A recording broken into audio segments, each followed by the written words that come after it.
Shri Ram Jai Ram Jai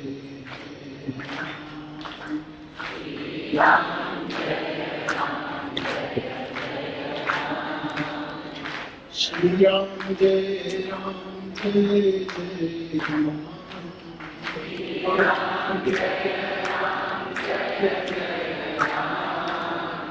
Shri Ram Jai Ram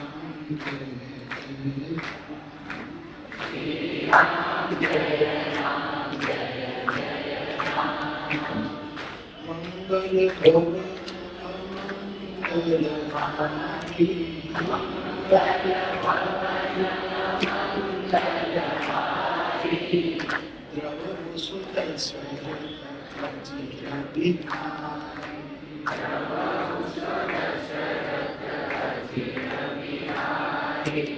Shri Ram Jai Ram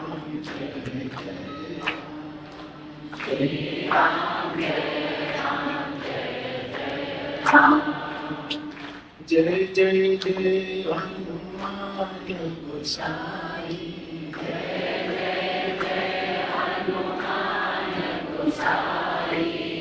Kripa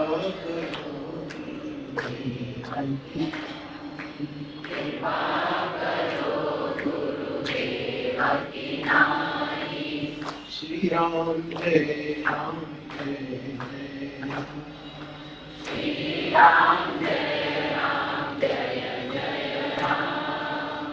Shri Ram Jai Ram Jai Jai Ram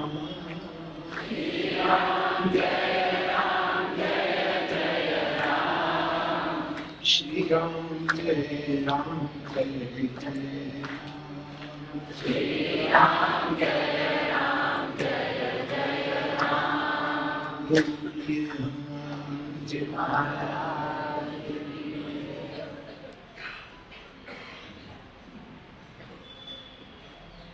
સૌપ્રથમ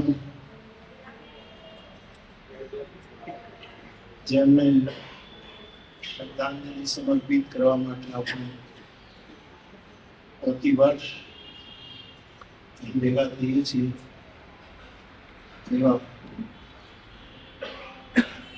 બ્રહ્મલીન પરમ પૂજ્ય રામદેવજી બાપાની સમગ્ર ભાગવતીય ચેતનાને મારા પ્રણામ.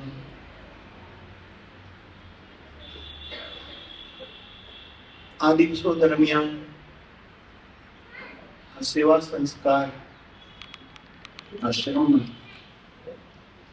શ્રીમદ ભાગવતજીનો પાઠ થાય છે બાપજીના સ્મરણમાં, અને ભાગવતજીનું પારાયણ કરનાર શાસ્ત્રીજીને પણ મારા પ્રણામ. હમણાં આપણે બધાએ સાથે મળીને આદરણીય રામકૃષ્ણભાઈ જે 94 વર્ષ ઉંમર ધરાવે છે એમની વંદના કરી. એવા પોતે પણ મૌન અને એનો આશ્રમ પણ મૌન,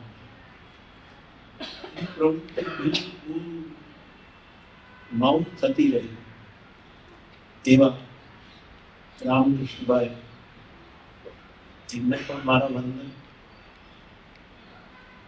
ડોક્ટરે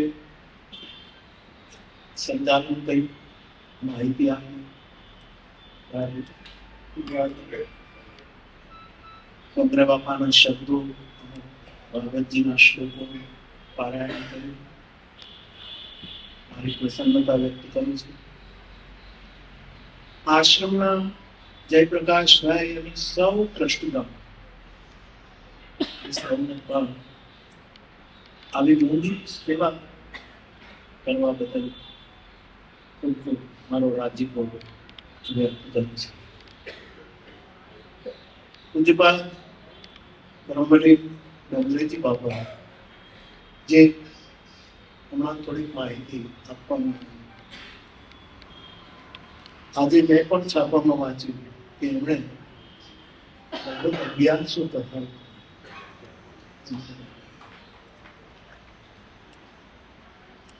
એ આંકડો કદાચ હજી પ્રમાણિક તો છે પણ કદાચ નાનો હશે, કારણ કે 1100 કરતા પણ વધારે કથાઓ કરી હશે. જે હોય તે પણ ડોંગરે બાપાનો મારો જે અનુભવ છે, મેં તો એને ખૂબ જોયા છે, એમને 3 વખત પૂરેપૂરા સાંભળ્યા છે, એમની સાથે બેસવાનો લાભ મળ્યો છે, વાર્તાલાપ કરવાનો પણ લાભ મળ્યો છે. ક્યારેક ક્યારેક પોતે એના લાલાની સેવામાં હોય અને હું ગયો હું તો મને બાજુમાં બેસાડી અને લાલાની સેવાને થોડી વાર મૂકી અને તેને ઘરે પોતે ઉતર્યા હોય એ ગરદનીને બોલાવીને એવું કહે કે બાપુ આવ્યો છે, એટલે શીરો કરાવી અને ગરમા ગરમ એમને શીરો ખવડાવે, એટલે એનો લાભ પણ મને મળ્યો છે. એમના તરફથી માર્ગદર્શન પણ મળ્યું. 3 વસ્તુ મેં જોયું અને બધા જેના સાક્ષી છે. એક હમણાં જ કહેવાયું કે એનો ત્યાગ બહુ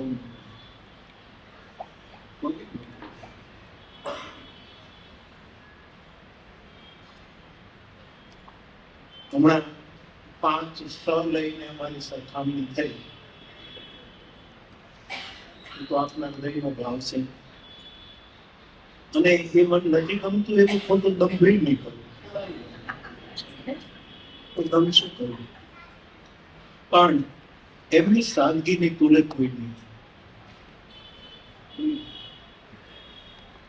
એક માત્ર ધોતી નથી તે પણ દોષણ સુધી ઉપરનું એક ઉપવસ્ત્ર માત્ર, એના શરીર ઉપર સૂત્ર નામની કોઈ વસ્તુ હોય, ધાગા નામની, વસ્ત્ર નામની કોઈ ટૂંકી ધોતી, એક એના ઉપર અંગવસ્ત્ર અને ત્રીજી ચરો, આટલા સૂત્રો હતા. પરંતુ એના મુખમાંથી જે સૂત્રો નીકળતા હતા એ અગ્નિ હતા.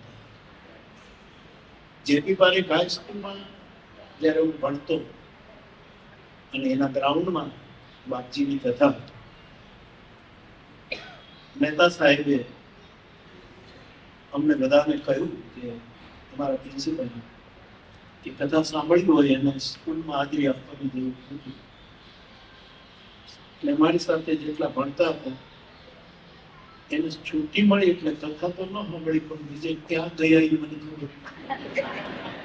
પણ હું તો કથામાં, અત્યારે તમે હજારોની સંખ્યાની કથામાં ગમે ત્યાં બેઠા હો છો, એમ મેં ડોંગરે બાપાની કથામાં ગમે ત્યાં જગ્યા મળે ત્યાં ચૂપચાપ બેસી મેં બાપાની કથા પહેલી જેપી પારેખ હાઈસ્કૂલના ગ્રાઉન્ડમાં સાંભળી. અને ત્યારે બાપાના અમુક સૂત્રો સાંભળતા સાંભળતા નોટ કરી, ત્યાંથી નોટબુક ભરાઈ પણ મારા ગામના મુખી જી મારી પાસેથી લઈ ગયા. છોકરા તારે શું જરૂર છે, તમારે જરૂર છે એમ કરીને બાપુ તો લખેલું. એમની સાદગીને તોલે એની આંખો એ બહુ ઓછા માણસોને જોઈએ છે. એની આંખો બધાની સામે જમી એકદમ ભાગવતીય લજ્જા. એરિસ્ટોટલ નામનો એક બહુ જ મોટો વિદ્વાન અને એની ભત્રીજી પેચિયા બહુ સુંદર સ્ત્રી,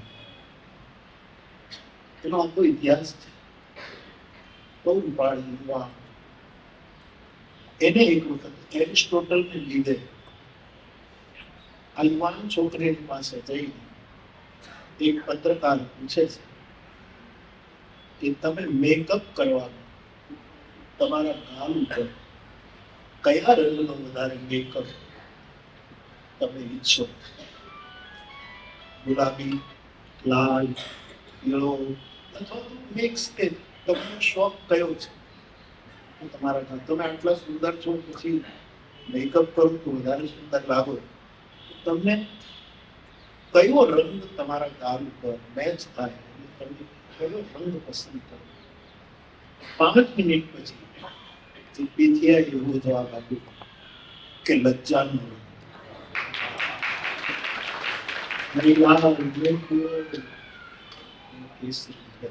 આ જે લજ્જા સ્ત્રી સહજ હોય છે, સ્ત્રીમાં સ્વાભાવિક લજ્જા હોય છે, પણ કલગાજળની આંખોએ મેં એ લજ્જા ડોંગરે બાપાના કાલમાં જોઈ છે.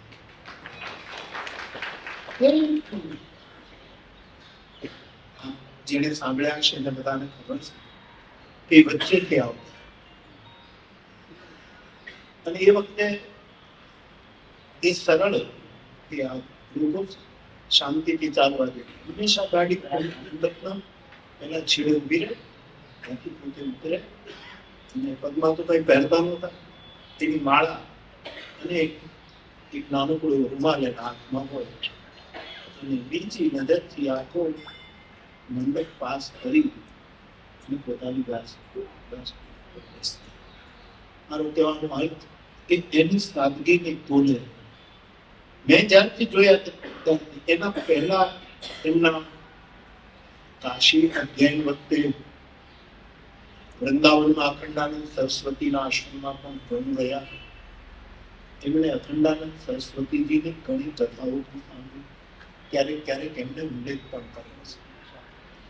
એટલે એ કાળમાં અથવા તો મહારાષ્ટ્રમાં જ્યારે એ ભણતા હશે સ્કૂલમાં, ત્યારે એનો લિબાસ ત્યારે શું પહેરતા હશે આપણને ખબર નથી, પણ મેં જ્યારથી જોયા ત્યારથી આ જ વેશમાં, અને આપ એમની સાથે મારી સરખામણી કરો, મને તો ગમે.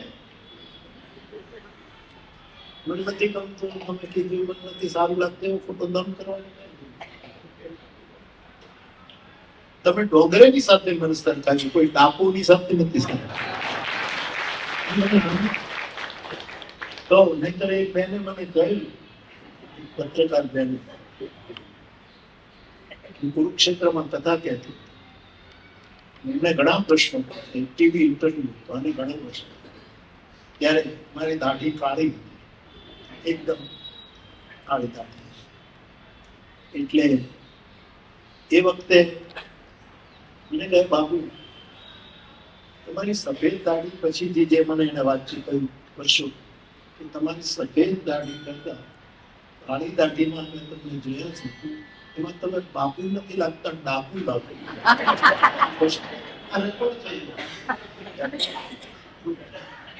આપે બંદરે બાપુ સાથે પણ એની સાદગી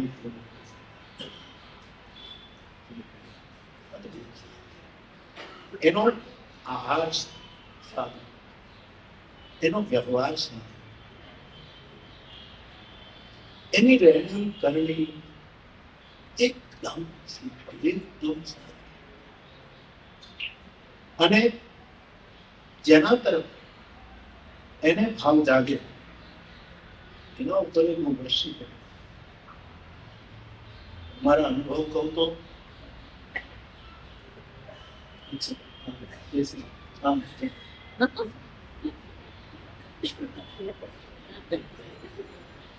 મેરાગના પંથમાં વિગલ હડા.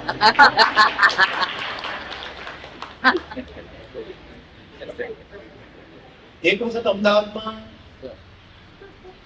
એક વૈષ્ણવને ઘરે એમનો કાયમ હતા, અને બાપજી જયારે બહુ ઠંડી ન હોય અને મચ્છર ન હોય તો હંમેશા અગાશીમાં નીચે પથારી વધીને મચ્છરદાની. હું ક્યાંક સાઉથ માંથી કથા કરીને આવ્યો, મને ખબર પડી કે બાપજી અહીંયા બિરાજ કે સ્વાભાવિક અનહદ સ્નેહાદર રાખતા. એમ થયું કે દર્શન પણ મોડું થઈ ગયું. હવે 9:30 એ તો સમયસર સુવે, સમયસર એનું સંયમિત જીવન. એટલે એ બાબાભાઈ મારે તાવડિયા હતા, એને કહ્યું કે બાપજી થોડા સમય આવ્યો છું પણ બાપજીને વિક્ષેપ નહીં કરતા, પણ જો દર્શન થાય તો.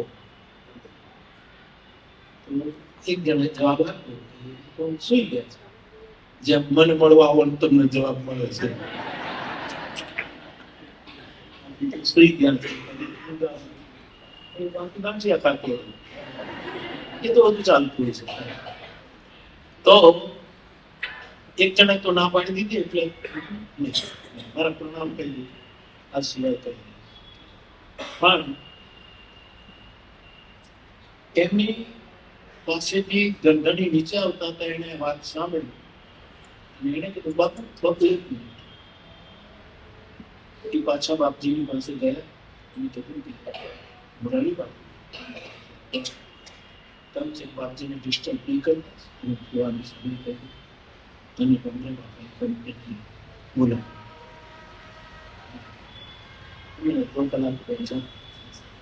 એટલે આટલો મોટો સ્નેહાદર એ મહાપુરુષને મળ્યો. તો એની જે સાદગી હતી, તો 3 વસ્તુ મારે આપણે કહેવી છે. એનો ત્યાગ. સીતા માતા, ભગવતજી માતા, દેવહૂતિ માતાને કબીર ભગવાન પોતાની માને સાધુના લક્ષણો સમજાવે છે કે એમાં સાધુ કોને એમાં એક લક્ષણ છે અજાત શત્રુ લક્ષણ. સાધુ એ છે જેને કોઈ શત્રુ નથી. વિરોધીઓ એના તરફ વિરોધ રાખે, પોતાના કોઈના તરફ વિરોધ નહીં. બાપજીના સમયમાં એની સામે વિરોધ કરવાના ઘણા પરિબળો. એમાં ખાસ કરીને સીતા દેવીના એ જુદા પેઢી, પછી તો આ કર્મશીલો, એક્ટિવિસ્ટો, ભણેલા ગણેલા એ તૂટી પડેલી અને બધા માતાના પક્ષમાં જતા જાય. બાપા બહુ જ આલોચના એ બધું કરતા, એનું સાક્ષી. પણ એક પણ આલોચનાનો જવાબ. મેં આ સભામાં ઘણી વખત કહ્યું કે મહિનો પૂરો થાય એટલે પતિ તરીકેની પોતાની ફરજ બજાવવા માટે ગમલે બાબા માઉન્ટ આબી જાય. વિમલાતાઈના આશ્રમમાં ગમલે બાપાના ધર્મપત્ની સીતા દેવી એ બાપાને છોડીને વિમલાતાઈ પાસે પોતાને, એમાં એટલે તથાકથિત ધાર્મિક લોકોએ ઘણો ભાગ ભજવ્યો. ગમલે બાપાથી જુદા પાડી. પાણી પોતે જાય, દરવાજો ઉભા રહે, સીતા દેવી ઉભા હોય, એના ચરણમાં એના મહિના માટેનો જે આજીવિકા હોય એના પતિ મૂકી ઉભા ઉભા પ્રણામ કરે. એટલે એક જીવતી ત્યાગ મૂર્તિ આપણે વચ્ચે ચાલે.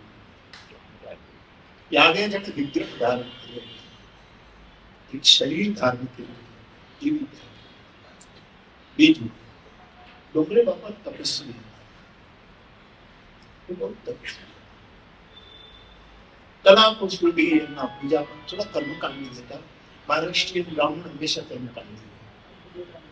કર્મકાંડ એના જપ ને તપ ને પોતાને જયારે થોડીક બીમારીઓ શરૂ થઈ પછી એમના માટે પણ મારે માતાજી હતી વડોદરામાં, બધા સાધુ સંતો પાસે બહુ નજીક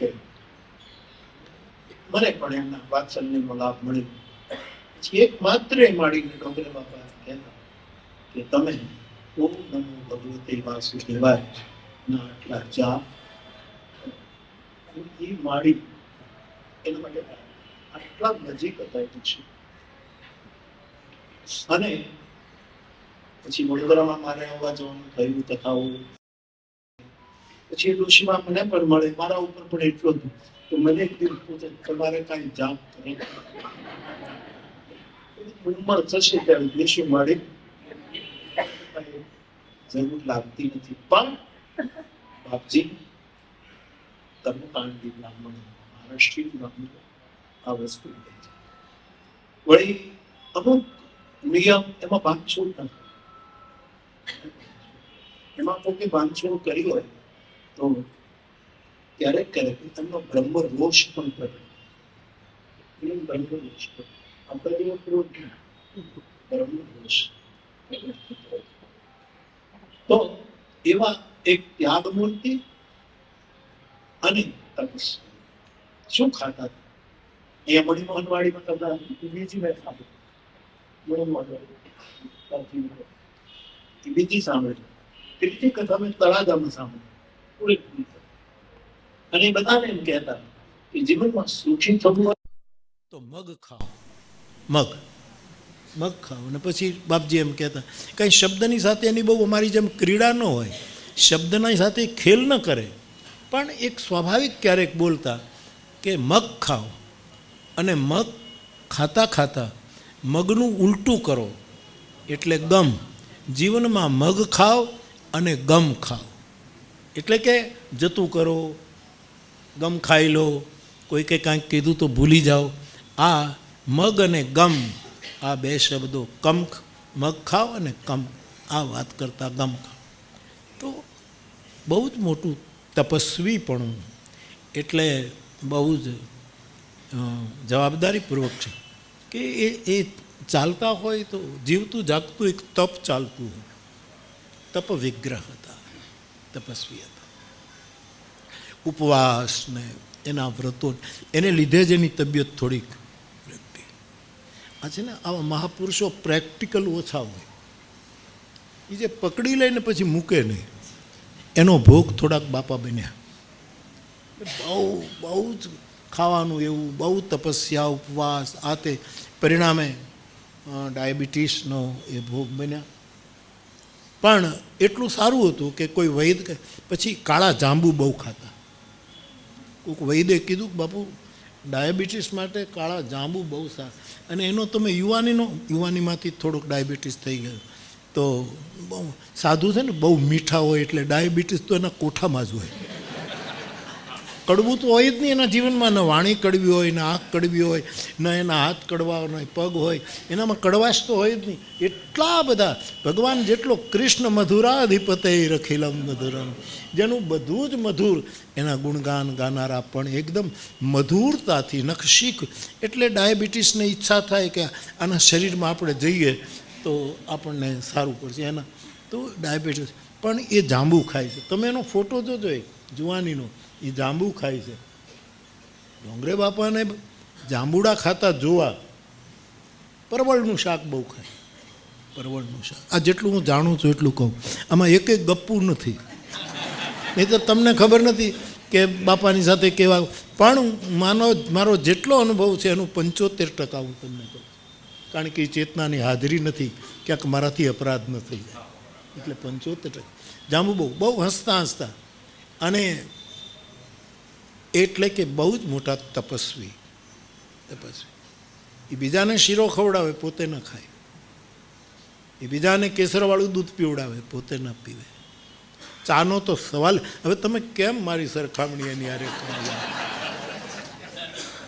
ડોંગરે બાપા ચા તો એના મોઢામાંથી શબ્દ નીકળે. ક્યારેક મજામાં સર્વસ્ય ચા હમ હૃદય સન્નિવિષ્ટો, એમ ગીતાનો શ્લોક કરીને રમૂજ કરી લેતા કે ચા એ સર્વસ્વ છે, એવું કોઈ કે વિનોદ કરેલો. પણ અમે ચા પીનારા.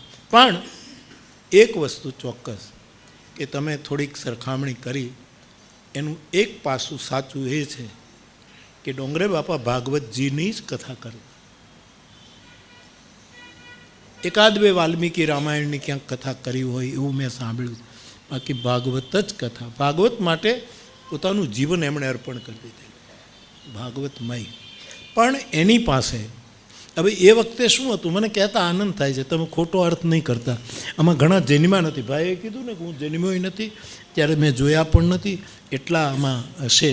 પણ એ વખતે ભગવત કથાને મેદાનમાં જે ગવાતી થઈ એમાં બાપા હતા, અને એની આશીર્વાદ પછી મને આ લાભ મળ્યો કે ભાગવત અને રામકથા આ સતત સમાંતર ચાલી સમાજમાં.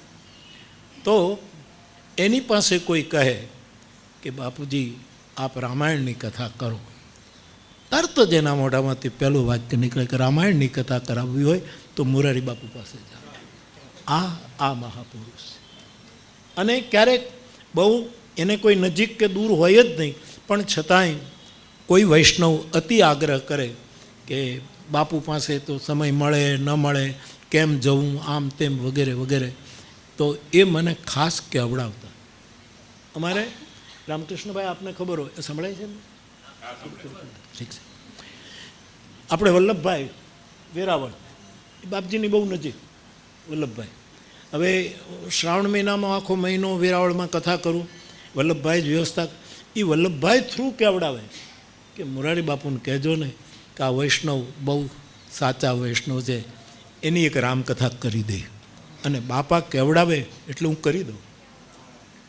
એ મોટા છે, એ વરિષ્ઠ છે, એ વશિષ્ઠ છે. અને આપણાથી મોટા હોય એની આજ્ઞા પાળવામાં આપણી ઉંમર વધે.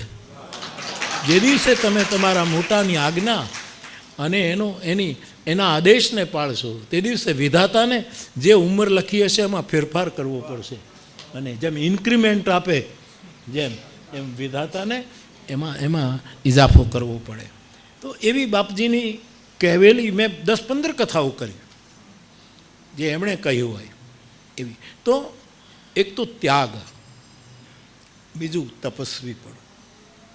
અને જેમણે દર્શન કર્યા હશે એનો અનુભવ હશે કે કથાના પંડાલમાં આવે સાહેબ ત્યાંથી, જ્યારે ડોંગરે બાપા ન લાગે તેજનો ગોળો આવતો હોય.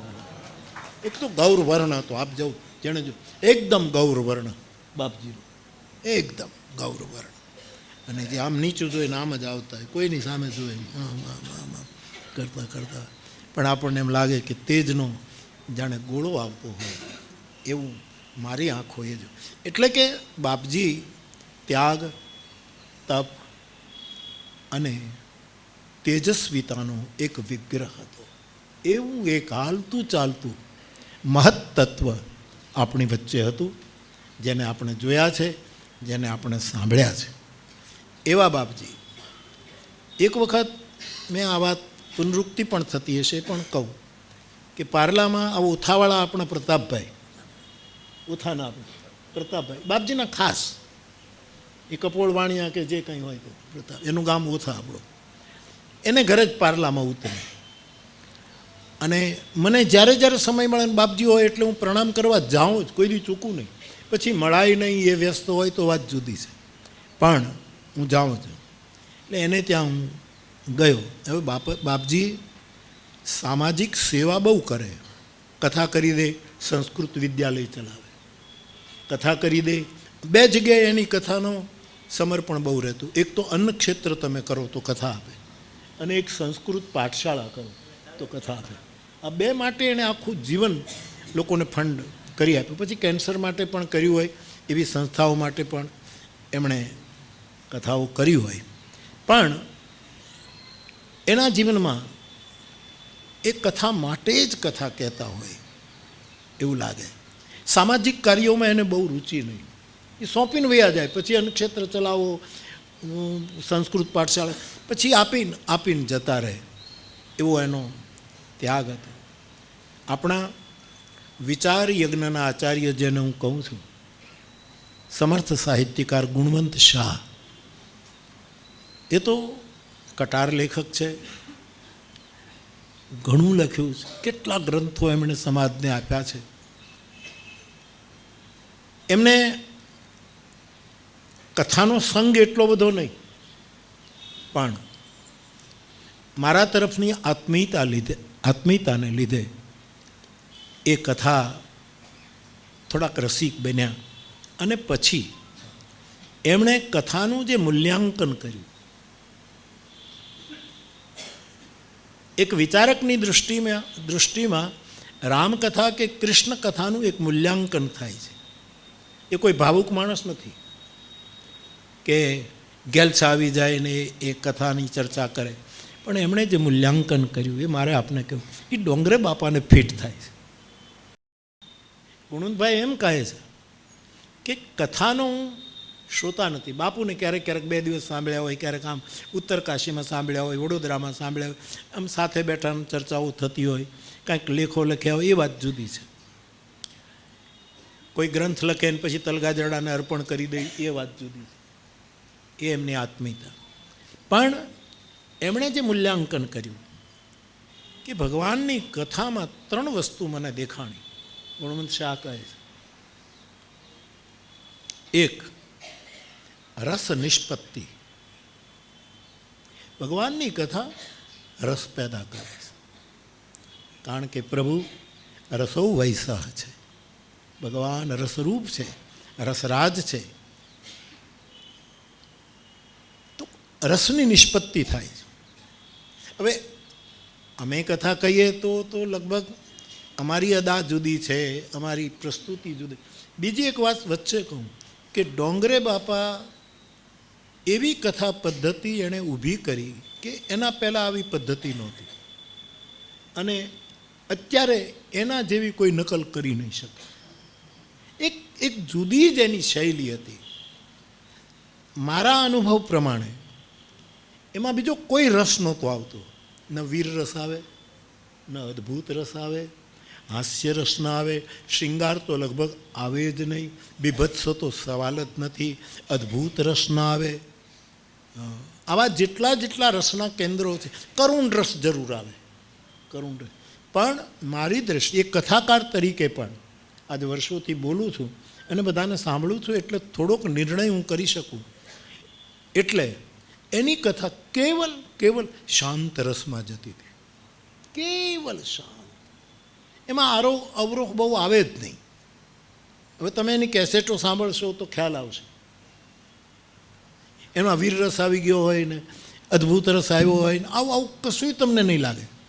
હા, એકમાત્ર જ્યારે ભાગવત કથામાં નૃસિંહ અવતાર કરાવતા, એ જ્યારે ભગવાન નૃસિંહ પ્રગટ થાય છે પ્રહલાદને માટે, એ વખતે બાપાને કોઈએ જોયા હોય તો એ આખા હલતા હતા અને ગુરુ ગુરુ ગુરુ ગુરુ ગુરુ ગુરુ આ એના મુખમાંથી શબ્દો નીકળતા.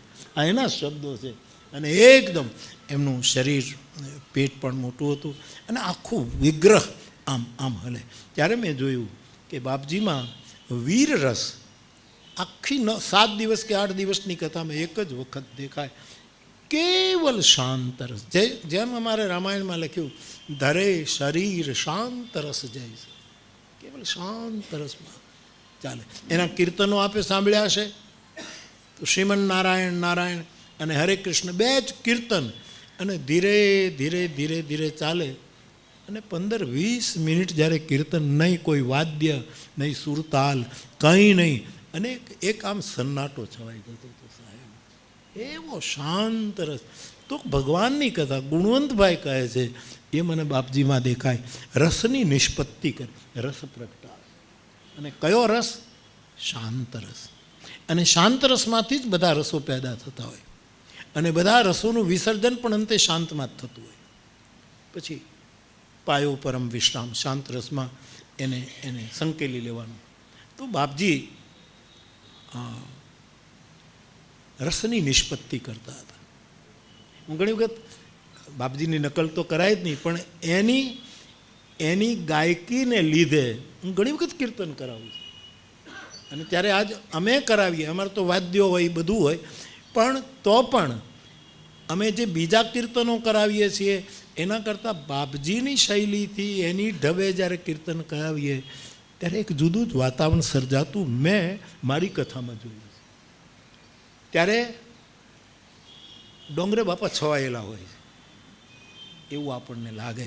એની એક આખી રીત જ જુદી હતી. એક ઝલક. હરે કૃષ્ણ નહીં, કૃષ્ણ. હા, કૃષ્ણ બોલાય ને તો બહુ ગુસ્સો કરતા, કૃષ્ણ શું કામ બોલે? એટલે હું તો એની પાસે કોઈ દી કૃષ્ણ કે કૃષ્ણ, મારે ટેવ પડી ગઈ કૃષ્ણ બોલ, હું બોલવું જ નહીં કાંઈ. હવે મારા ઉપર ગુસ્સો ન કરી શકે અને મનમાં દુઃખી થાય ને એક બ્રાહ્મણનું દિલ દુભાય એવું આપણે કરાય નહીં, એટલે હું નામ જ ન લઉં. પણ એ જ્યારે કીર્તન કરાવતા ત્યારે આ એની રીત હતી. તમે 1 મિનિટ કરજો બધા, જાણતા. બોલું બોલે જાવ ને ઠીક છે.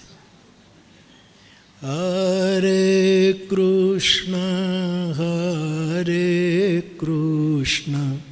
કૃષ્ણ કૃષ્ણ હરે હરે હરે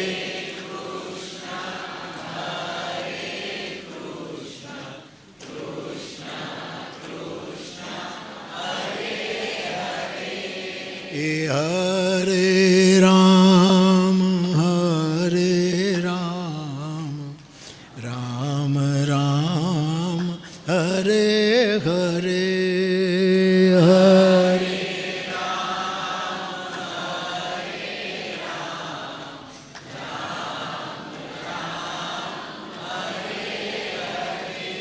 અને 10-15 મિનિટ આ જ રીતે ચાલે અને પછી એમાંથી હોય ને હરે કૃષ્ણ કૃષ્ણ કૃષ્ણ હરે હરે હરે કૃષ્ણ કૃષ્ણ કૃષ્ણ હરે હરે હરે રામ રામ રામ હરે હરે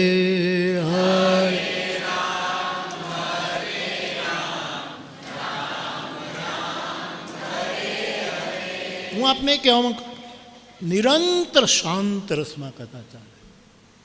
એને બોલવામાં કોઈ પણ વક્તા હોય આરોહ અવરોહ આવી જ જાય, આમાં કાંઈ ના, એટલે કોઈ નકલ નહીં કરી શકે, મુશ્કેલ છે. એક બ્રાહ્મણ હતા અમારે નડિયાદના, એ પોતે જ એમ કહેતા કે હું ડોંગરે બાપાનો આશ્રિત છું. એવી જ રીતે ધોતી પહેરતા ને એવી જ રીતે રાખતા, અને અમારા કથાકાર સંમેલનમાં આવે ત્યારે અમે વિનય કરીએ કે બાપજીની જેમ કથા કરો. એ બિચારા એટલા ભોળા એની જેમ કરતા, પણ એમની એક મૌલિક પદ્ધતિ એમણે પેદા કરી અને એમના ગયા પછી એ વિરામ પામી. કોઈ એ પદ્ધતિથી કથા કરી શકે. અમે થોડુંક આમ ક્યારેક એનું સ્મરણ કરવા માટે આ રીતે ગાઈ લઉં એક વાત જુદી. એટલે રસ નિષ્પત્તિ ડોંગરે બાપાની કથામાં, કથાના 3 કેન્દ્રબિંદુ ગુણવંતભાઈ બતા. બીજું રસતૃપ્તિ. ભગવાનની કથા સાંભળીએ ત્યારે એક પ્રકારની આમ તૃપ્તિ થાય, પણ એ તૃપ્તિમાંથી અતૃપ્તિ જન્મતી હોય છે કે હજી વધારે રસ પીએ, હજી વધારે રસ પીએ. પણ એક ઉડકાર તો આવે, અબ કૃતકૃત્ય ભયું મેં તવ પ્રસાદ વિશ્વે. પાર્વતી ઉડકાર લે છે કે મને તૃપ્તિ થઈ છે, પણ વળી પાછી કહે છે કે સંતોષ નથી. તો ગુણવંતભાઈ એમ કહે છે કે કથાની બીજી ફલશ્રુતિ છે તે રસતૃપ્તિ, અને ત્રીજું રસ નિમજ્જન. આપણને 3-4 કલાક કથા રસમાં સ્નાન કરાવે. શ્રોતા જાણે છોકરાઓ બેઠા છે અને વક્તા જેમ મા પોતાના બાળકને નિર્વસ્ત્ર કરીને નવડાવતી હોય એમ આપણને નિર્વસ્ત્ર એટલે કે નિષ્કપટ કરીને, નિર્દંભ કરીને જાણે શ્રોતાઓને બાપજી પોતાના કથાના રસમાં સ્નાન કરાવતા હોય. એવી 3 એક વિચારકે આ કથાના 3 બિંદુ પર પોતાની આંગળી રાખી છે, અને એ મારા અનુભવ પ્રમાણે હું કહી શકું કે ડોંગરે બાપામાં આ 3 વસ્તુ દેખાય છે. ડોંગરે બાપા કોઈ દિવસ પત્રકારોની સાથે વાત ન કરે. પત્રકારો જાય જ નહીં, ભણેલા ગણેલા જાય જ નહીં એની પાસે. બધા જાણતા હતા કોઈ જવાબ નહીં મળે.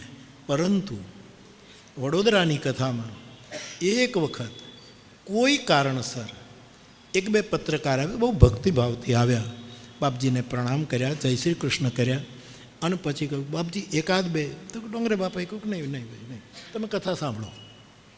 કે મને કોઈ પ્રશ્નો, મને કોઈ સામાજિક રાજકીય કોઈ મને કશી ખબર નથી, તમે ભલે આમ આમ કાંઈક આપ જે કહેવા માંગો છો જગતને એવો એકાદો પ્રશ્ન. બહુ જ દબાણ કર્યું ત્યારે એક પોતાની શાલીનતા અને સંકોચને લીધે કીધું કે હા પૂછો પૂછો. આ સત્યજીત રે જે થયા ને મોટા ફિલ્મકાર બંગાળમાં થયા, બંગાળના ને સત્યજીત રે,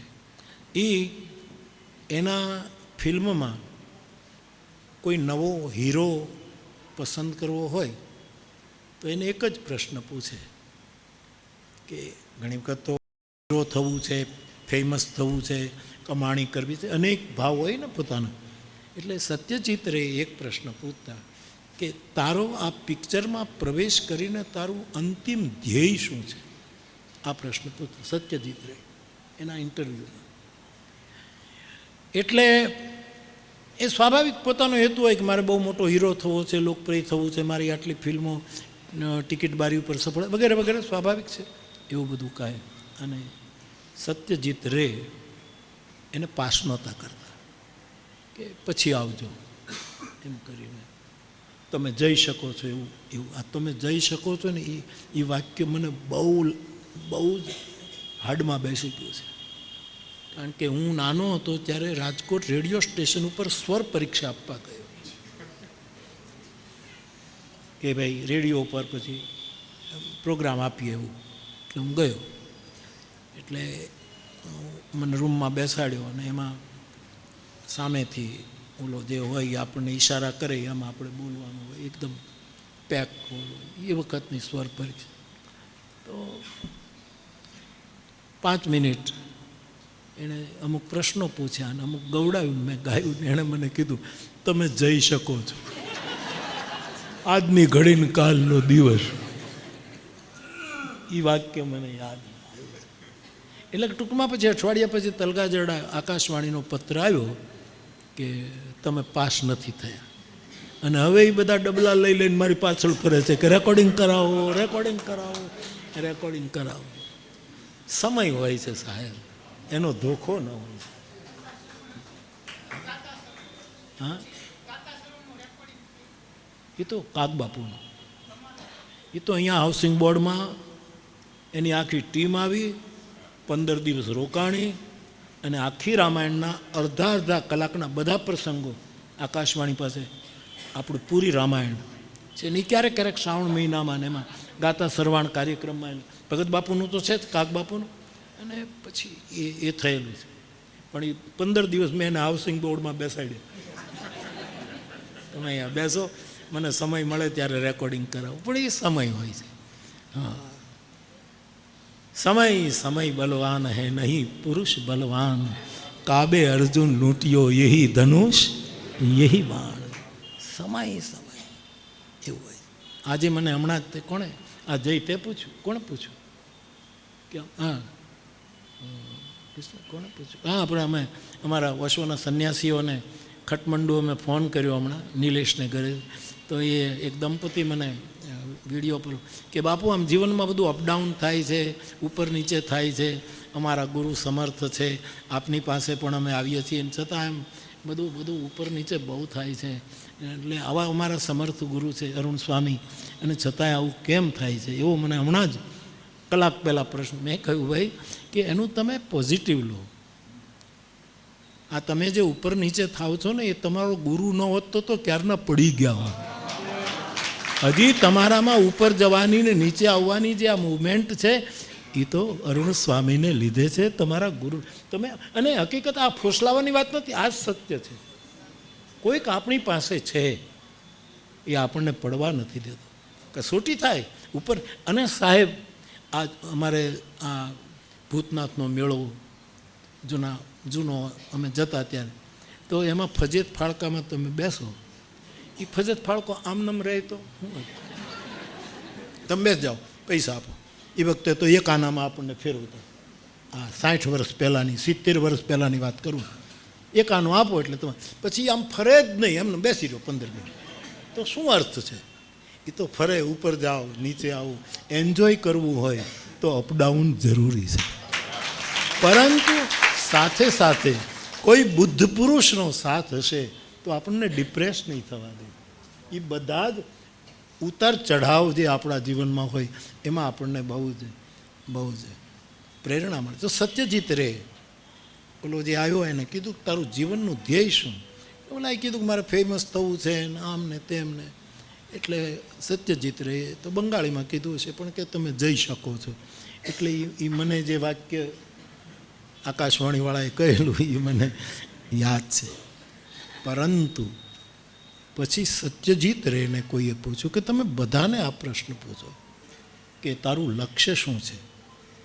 તો હવે તમે નિર્માતા છો, દિગ્દર્શક છો, તમે બહુ મોટું નામ છે આ જગતમાં, ફિલ્મ ઇન્ડસ્ટ્રીઝમાં, તો તમારું અંતિમ લક્ષ્ય શું? ત્યારે એક બહુ સરસ દ્રષ્ટાંત આપે છે. એ એમ કહે છે કે નીલ આર્મસ્ટ્રોંગ ચંદ્ર પર જાય એ સાચું લક્ષ્ય નથી, એ સફળતા એની નથી, એ તો યંત્રની સફળતા છે. એ જે વાયુયાન ગયું હશે એને લીધે ત્યાં પહોંચ્યા. હા, ત્યાં પહોંચી ઊભા રહેવું એના માટે અનેક તપ કરવું પડ્યું હશે, પણ એ તો યંત્રનું પરિણામ છે, આ પરિણામ નથી. તો પછી અંતિમ લક્ષ્ય કયું કહેવાય, સફળતા કઈ કહેવાય? અને સત્યજીત રે એમ કહે છે કે વિયેટનામ અને અમેરિકાનું જ્યારે યુદ્ધ થાય વર્ષો પહેલાં લડ્યા. વિયેટનામ આટલો એવો દેશ અને અમેરિકા આટલો મોટો દેશ, અને વિયેટનામ અમેરિકા જેવડા મોટા દેશને હરાવી દે છે, એને વિજય કહેવાય, આર્મસ્ટ્રોંગને વિજય ન કહેવાય. એ તો એ દ્રષ્ટાંત આપતા. મારે તમને એ કહેવું છે કે ડોંગરે બાપાને ખબર નહીં હોય કે સત્યજીત રે કોણ છે. એણે કાંઈ ફિલ્મો જોઈ નહીં હોય, નાનપણમાં જોઈએ તો આપણને ખબર નથી, પણ આપણે તો એમાં છીએ, ફિલ્મ જોનારા છીએ, ગીતો ગાનારા છીએ. પણ ડોંગરે બાપાને જો કોઈ પૂછે, એને વડોદરાના પત્રકારે પૂછ્યું કે જીવનનું અંતિમ ધ્યેય શું બાપજી? તો માળા રહીને કહે કૃષ્ણ પ્રાપ્તિ. કૃષ્ણ પ્રાપ્તિ એમ કરીને બાપજી પોતાના જતા રહ્યા. તો બાપ, હું જે સત્ય પ્રેમ કરુણાની વાત કયા કરું છું, સત્ય છે ને એમાં જય હોય. આપણે કહીએ સત્યમેવ, એ સાચું છે. યત્ર યોગેશ્વર કૃષ્ણો યત્ર પાર્થો ધનુર્ધર. ભગવાન ગીતાનું સમાપન કરે ત્યારે ગીતાના કે જ્યાં કૃષ્ણ હશે, કૃષ્ણ એટલે હમણાં જ મંત્ર બોલ્યા ભાઈ કે સત્યમ પરમ ધીમહિ, એ કૃષ્ણ. 5000 વર્ષ થયા સાહેબ કૃષ્ણને, પણ એની પૂર્ણતા કોઈ દિવસ ખંડિત નથી થઈ. એવું એક પરમ તત્વ આપણે ત્યાં આવ્યું જેની પૂર્ણતામાં ક્યાંય સ્ખલન નથી. અને હજી એના ઉપર એ વખતના ઋષિમુનિઓ, આજના વિચારકો થાકી ગયા છે, પણ કૃષ્ણને નિરખ્યો ગણાય, પરખ્યો કોઈએ નહીં. આપણે મહાપુરુષોને નિરખીએ છીએ, પરખી શકતા નથી. એને પરખવાનો જે જાદુ, એ તો ઉપનિષદ કહે એમ, એ જેની પાસે પોતાને પ્રગટ કરવા ઈચ્છે એ જ પામી શકે. તો એમણે કહ્યું કે કૃષ્ણ પ્રાપ્તિ એ જ જીવનનું પરમ લક્ષ્ય છે. તો જ્યાં સત્ય હશે બાપ, ત્યાં જય હશે, પણ જ્યાં પ્રેમ હશે ત્યાં હંમેશા પરાજય હશે, કોઈ દિવસ જય નહીં. સત્ય પાળશો વિજયી થશો, પણ કોઈને પ્રેમ કરશો એમાં જય હોય જ નહીં. એમાં તો હારે કો હરિનામ, એમાં પરાજય, એમાં પરાજિત થવું એ જ પ્રેમની સફળતા છે, એ જ પ્રેમનું પરિણામ છે. કોઈ કહે હું પ્રેમમાં જીતી ગયો અને પ્રેમમાં તો એ ખોટો છે, એણે પ્રેમ કર્યો જ નથી. પ્રેમમાં તો હારવાનું હોય. રતન ગયું રોડ પાદર તારે પોરહા. આ ભાદરનો કાંઠો ગોંડલની પાસે મેઘાણીએ જે વાર્તાઓ લખી એમાં એક ચારણ કન્યા તણાઈ જાય છે, એનો પ્રેમી હતું તે હારી ગયો અને ખજાનો બેઠો ખોઈ. મેઘાણીનો આ દોહો છે. મારી પાસે જે હતું બધું ખલાસ થઈ ગયું. મેં જેને પ્રેમ કર્યો એ તણાઈ ગઈ, હતું એ હારી ગયો અને ખજાનો બેઠો ખોઈ. મારો ખજાનો મેં ખોઈ નાખ્યો, ખતમ થઈ ગયું. હતું એ હારી ગયો, ખજાનો બેઠો ખોઈ, મારું રતન ગયું રોળ, આજ પાદર તારે પરહા. હે પરહા તારે પાદર, આ નદીમાં મારી એક પ્રેયસી તણાઈ ગઈ અને મારું બધું રતન. એમાં હારવાનું જ હોય. પ્રેમ કરે અને કોઈ દિવસ જીતવાનું સપનું પણ ન આવવું જોઈએ કે હું જીતી ગયો, એ કોઈ સ્પર્ધા થોડી છે. પ્રેમ એ સ્પર્ધા. એટલે મેં જે સૂત્રો હું જે કહી રહ્યો છું, હું જીવવાની કોશિશ કરું, સત્યમાં તમારો વિજય થશે, થશે ને થશે, જો જોઈતો હોય તો. પણ પ્રેમમાં કોઈ દિવસ વિજય નહીં થાય. પ્રેમમાં પરાજય જ થશે, પરાજય જ થશે, અને પરાજય જ ઉત્તમ વિજય. અને કરુણામાં જય અને પરાજય બે ઓગળી જશે. કરુણાની નદીમાં એ ક્યાં જતા રહેશે ખબર નહીં પડે કે આમાં કઈ જીત કઈ હાર. એ જે સૂત્રો છે ડોંગરે બાપામાં આપણને દેખાય. એટલે હું આપને એ કહું છું કે એનામાં રસ નિષ્પત્તિ હતી, રસની તૃપ્તિ હતી, અને આપણને રસમાં સ્નાન કરાવતા હતા. કારણ કે એમનો અંતિમ ઉદ્દેશ એકમાત્ર કૃષ્ણ પ્રાપ્તિ, કૃષ્ણ પ્રેમ, કૃષ્ણ સ્મરણ. આ સિવાય એમનું કોઈ લક્ષ્ય મને નથી સમજાયું. તો હું વચ્ચે આપને કહેતો હતો કે પ્રતાપભાઈને ત્યાં પાર્લામાં એ ઉતર્યા, હું બાપજીને મળી અને ઉતરતો હતો. હવે એ સામાજિક કાર્યના આદમી નહોતા. આ સેવા સંસ્કારમાં એમના જ આશીર્વાદ છે આશ્રમમાં કે ભાઈ તમે આમ કરો, જે થાય તે કરો, એવું રામકૃષ્ણભાઈને બધાને કહીને. પછી કોઈ દિવસ પૂછે નહીં કે તમારું કેમ થયું, શું પહોંચ્યું ને. એમાં બહુ એનાથી અલિપ્ત જ રહેતા, એવું એનું જીવન રહ્યું કે એમાં પછી વિક્ષેપ ન કરે. એટલે સામાજિક સ્તર પર એમણે કામો બહુ કર્યા, કેટલી સંસ્થાઓને કેટલું બધું કર્યું, પણ એની સાથે જોડાયેલા ન રહે. પછી તમે સંભાળો. પણ એમની કથાએ અસંગ રહીને ઘણી સામાજિક સેવાઓ કરી, અસંગ રહીને સામાજિક સેવાઓ કરી છે. મને તો એમના નિર્વાણનો પણ લાભ મળેલો. તલગાજરડામાં અમારે યજ્ઞ ચાલતો હતો. આ દિવસોમાં વૈદિક યજ્ઞ હતો અને સમાચાર મળ્યા.